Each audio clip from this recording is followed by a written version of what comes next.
Hey there, TC Show with Technological Gadgets, bringing you the best in tech and making it work for you. On this channel, we usually do techie reviews, but sometimes we check out other people's setups. And this video in particular, will be checking out a setup from a creator called Andres Vidolza, if I'm not mistaken, and his ultimate, minimal gaming setup. So let's see, what a actual, minimal gaming setup looks like. So if you're interested in these types of videos, make sure to drop me a like to let me know, and comment down below what other videos you want me to check out next, and I'll be sure to do so. Also, if you haven't already, be sure to subscribe to this channel if you'd like to help support me and what I do completely for free. But without further ado, let's get right into the video. Thank you, Narwhal, for sponsoring today's video. Down. Gotta get it down.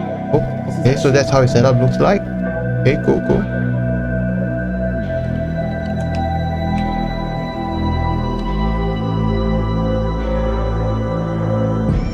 Yo, John, the peripherals on this, whoo, they're sick. And the custom PC, honestly, chef's kiss. Chef's kiss. I mean, damn, you did take my GPU, so I mean, there's that. Our GPU now. Sorry, our GPU. I get it. Good night, man. Okay. Oh, and What? don't waste your time playing video games. Like, you're not gonna be part of FaceCon. 100 Thieves is not gonna sign you, so go home. Damn, that's kind of harsh though. What are you doing? I just forgot my keys. But seriously, go home. But I was killing it! Okay, what the heck? This here is our ultimate minimal gaming setup, a project we decided to tackle ourselves to create a bit of a minimalistic environment to play games and stream, all powered by this delicious ITX build. We've personally felt like having a separate environment to game was worth it. We kept this one clutter free with only the essentials to maximize our gaming experience. Oh, and on top of that, it cleans itself, thanks to today's sponsor, Narwhal.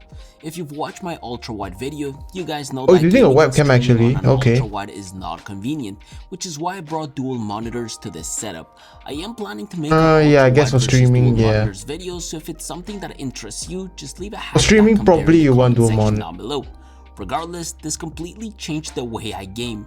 Not only I am able to have a Discord chat on the left along Streamlabs, but also a whole separate environment from the main monitor. This just easily allows me to play games at full resolution on full screen. Setting up the left monitor in portrait mode was a great idea, so like that whenever I'm live, it's super easy to have the chat on this. As for the monitors themselves, they are from Dell. I wanted to make sure they delivered G-Sync by default. Getting rid of unmatched frames and stutters is super worth it because once your eyes adapt to catching those, there's just no way of unseeing them. These S2721VGF essentially use the same panel as the LG 27GL850, which is a QHD Nano IPS 1 millisecond display. So yes, we get that sweet nano technology here, and on top of that, a maximum refresh rate of 165 Hz. They do have great aesthetics. I love the matte glossy gray paint the plastic has, and interestingly enough, next to this grill, an LED strip. It's essential to know that if you want to experience 165 Hz with these monitors, you need to make sure you use a display port, else the HDMI caps at 144 Hz. Since these have no built-in speakers, we did need to add an audio interface. This does sit below the monitors thanks to this triple monitor. They can actually mount it below the desk, I would say. Crazy, although it was a bit expensive, and it's probably because of the gas spring arms. I don't recommend anything other than making sure you opt for these type of mounts. They technically can handle a good amount of weight, and moving if you have very heavy monitors, super easy once you tweak the spring to the right force setting. I guess However, always make sure that the stand can handle your monitor's weight and size. Yeah. Sometimes heavy monitors can cause these joints to get weak, and with time, they start to slowly tilt downwards. Mine were luckily good enough after tightening them a fair bit. These did make my cable management a lot easier thanks to these compartments, and the fun thing is or you can just Velcro strip it to, Velcro the cable to the jacks because our thing audio itself. is handled by this Audient Evo 4 interface, well recommended by a fellow YouTuber, Optimum Tech. And yes, it is awesome. My goal here was to have a proper audio setup where I could bring my Shure SM7B and my Audio-Technica's M50X together. With two XLR inputs with preamps next to some stereo speaker outputs, a headphone suggest amp a with proper input, separate. a smart game Yeah, I would function, actually suggest like a separate like audio interface with like an actual DAC and amp. Like that is my preference. mic monitoring. I found this to be perfect for gamers who truly value their audio. Yeah, you can Having mount it full below your control over desk. I my think that would audio be much peripherals better. is a lot funner when it's handled by one device. It does look super nice on the desk, mainly because it's matte black color, and honestly, this plastic feels exactly the way I imagined it. Sometimes when my voice is too loud, it's easy for me to change my audio levels with one click, as well as changing my in-game audio without having to alt-tab out of the game to adjust game volume.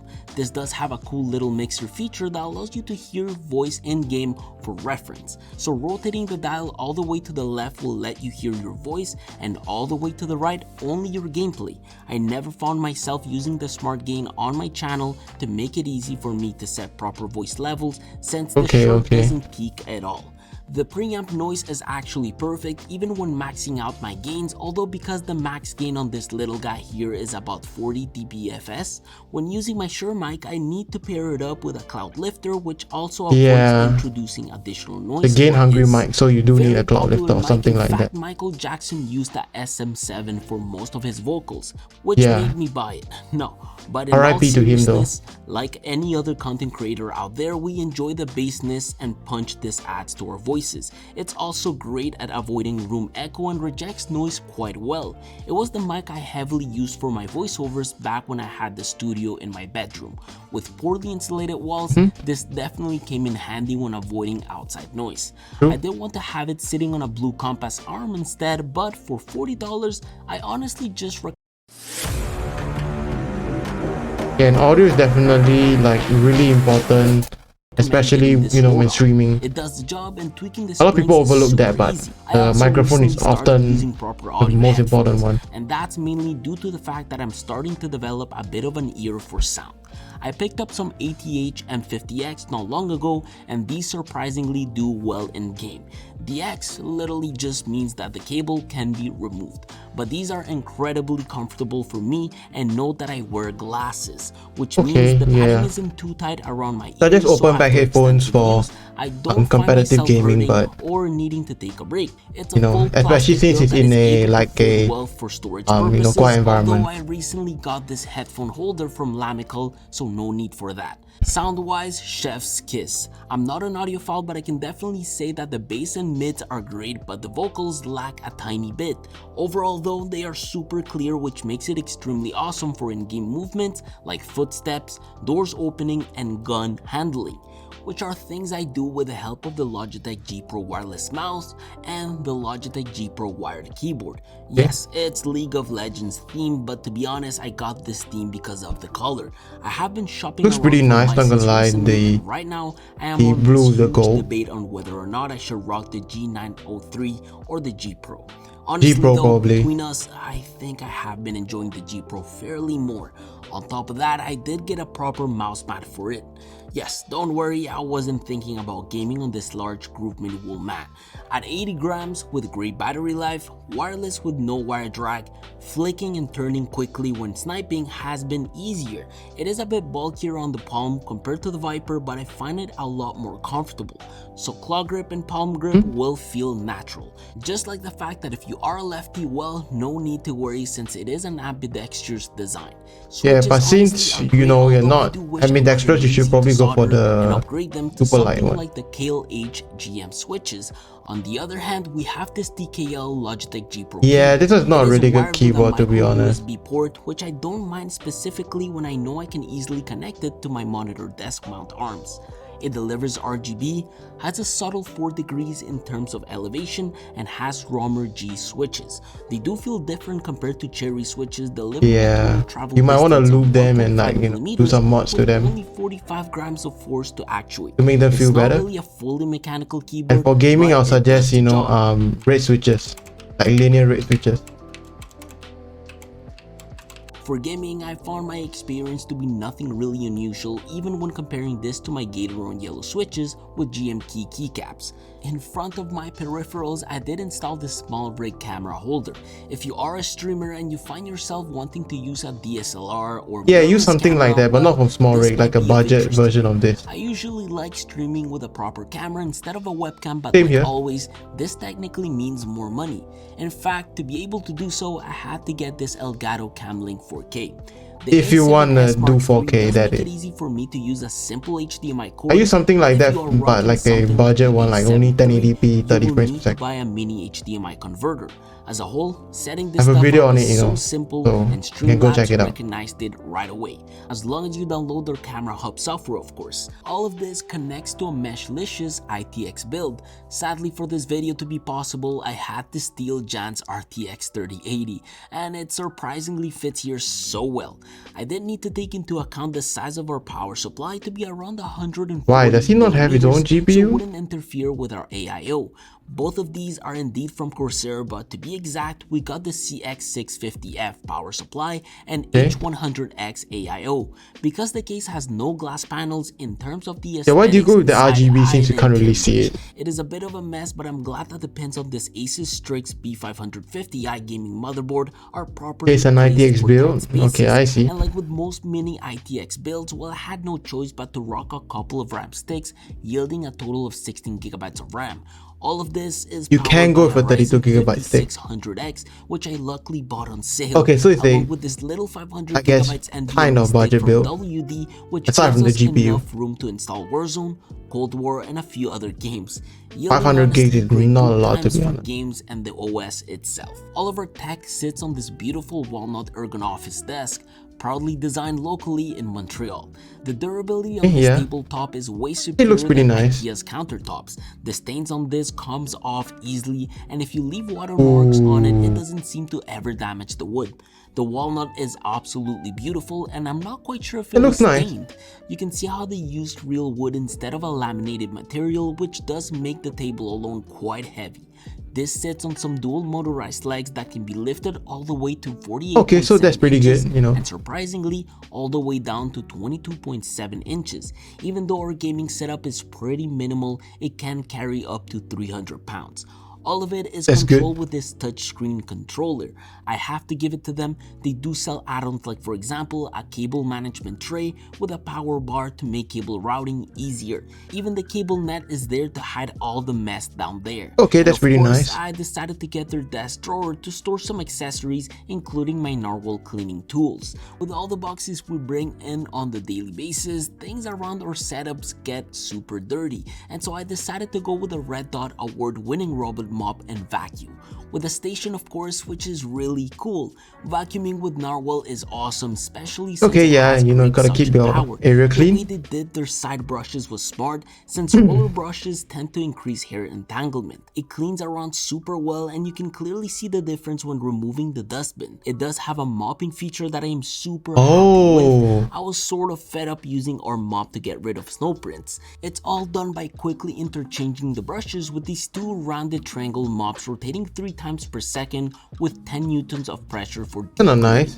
Clever enough, these mops are removable, and Narwhal included some extra ones in case yours are being cleaned. Oh, but don't worry, the station takes care of cleaning them. The robot can auto-detect the mop's dirtiness, which then returns to the station to self-clean and resume where it left off. The station is Wow. equipped with a clean wastewater tank of 5 liters, so you can fully cover a space up to 3,000 square feet. Although my office is around 500 square feet, which was super easy and quick to map out thanks to its LiDAR and laser mapping algorithm. Okay, I do like using pretty the cool. app for certain things like setting no-go zones in case we are working on a specific project, but I appreciate the fact that with one click on the Narwhal station, you can vacuum, mop, build a map, and return home. Although it's nice using app features to adjust vacuuming suction levels. Yeah, I and guess so. mopping Yeah, moisture keeping your levels. area clean I is do very wish I had a important. So proper gaming chair from There you go. Herman Miller, but honestly, I can't Same seem to here. let go of my Ergo chair too.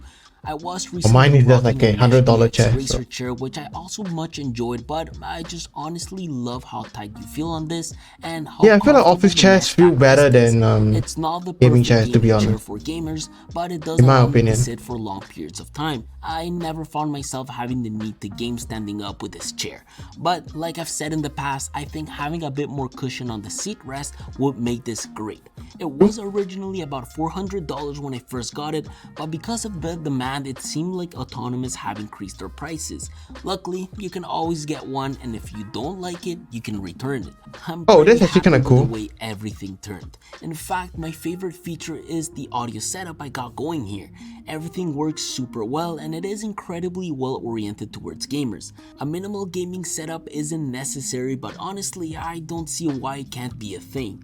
Do please Yeah, let me know especially if you want for that you know, pro ultra-wide versus players. dual monitor video. I am thinking of getting some high-end monitors to compensate for the price difference. As always, I'll see you all next week. Honestly, I have to find a better way of signing out. Peace. Okay, so let's take a look at his setup. So yeah, I would say his setup is actually pretty good. Yeah, but there are a few things I would recommend is that you know, maybe he could route the you know, the keyboard cable, you know, maybe have a shorter cable, or maybe he could route the keyboard cable all the way, you know, straight all the way to the back. And also maybe he could put the, you know, audio interface, you know, stick it below his desk to make it, you know, look cleaner in that sense as well. But overall, yeah, I think his setup does look pretty nice, and it's pretty minimalistic, and it fits like sort of the warm, cozy, kind of simple sort of setup, you know. But you know, do let me know what do you think of his setup. I think his setup is really amazing, and it really fits this, like as I said, cozy sort of minimal you know, setup where it, you know, it lets you focus on just the game and, you know, streaming if you want to do that. But anyways, you know, let me know what do you think about this setup, and if you like this video so far, make sure to drop me a like to let me know. Comment down below, you know, whose setups you'd like me to check out next, and I'll be sure to do so. Also, if you haven't already, be sure to subscribe to this channel if you'd like to help support me and what I do completely for free. Last but not least, thank you also so much for watching, and I hope to see you in the next video.